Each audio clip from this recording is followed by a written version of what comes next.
So we're here again, S.H. Jones, tasting some more South African wines. Today, tasting a couple of reds from Catherine Marshall. Now, Catherine Marshall is a winemaker who is respected in South Africa. She's got her own wine label now. It used to be called the Barefoot Wine Company. It now goes under her own name.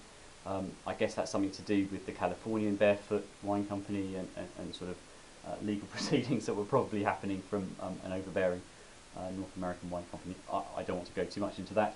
What we will concentrate on instead is who Catherine Marshall is. She's a lady who used to be a winemaker for a number of top estates in South Africa and has set out on her own to make boutique, very low production wines that aren't sort of, they're not widely distributed, but what they are, I think, are really, really classy. We start with a Pinot Noir. Now, she's based her winery and things in Elgin.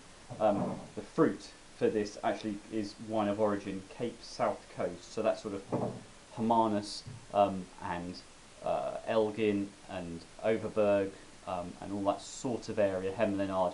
I couldn't tell you exactly where the fruit's coming from, but it'll be that strip there, sort of really from False Bay down to Hermanus. In terms of its colour, it's very, very pale, and you sort of look at it and you think, oh, is this going to have any guts to it? Is it just going to be watery and have no flavour? But then you put your nose in, and it's got this huge bouquet. It's beautiful. It's sort of sour cherries. There's a sort of slightly meaty note, slightly savoury. Properly Pinot.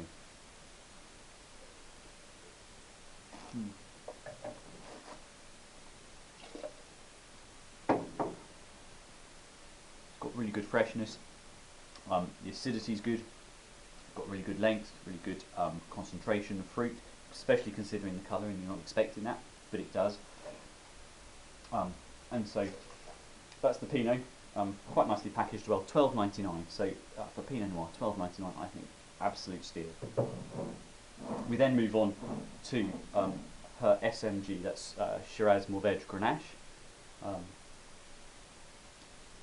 And this wine is a wine that comes just from, it just says coastal region, so it's anywhere coastal in the Western Cape.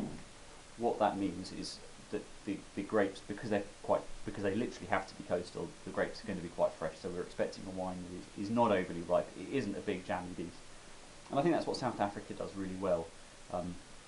It doesn't have the sort of same austere sort of cool climate notes of somewhere like Bordeaux, but nor does it have that slightly overripe or very ripe sort of aromas of somewhere like Australia, Chile, Argentina, or perhaps California.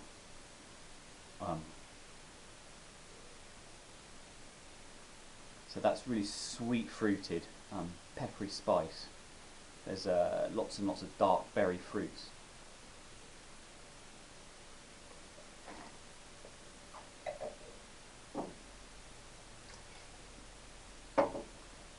On the palate, there's some really nice velvety tannins. It's again got good freshness to it, and I think this is a really important thing about South African wines, is that it seems to me that the acidity in the wines has slightly increased. They've lowered the pH just a touch, and it's really, really improved the wines.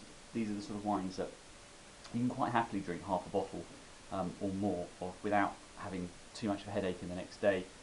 Some of the sort of slightly fuller fruited wines from other places around the world, I do struggle with drinking that much of it, sort of half a glass, and I can't really stomach anymore. This is a sort of wine that I could just keep drinking and drinking and drinking. But yeah, because it's Shiraz and it's Mourvedre and it's Grenache, it's got real depth. It's a good Southern Rhone blend. I think this can take on anything from Australia without trying. And at $12.99, I think a complete bargain.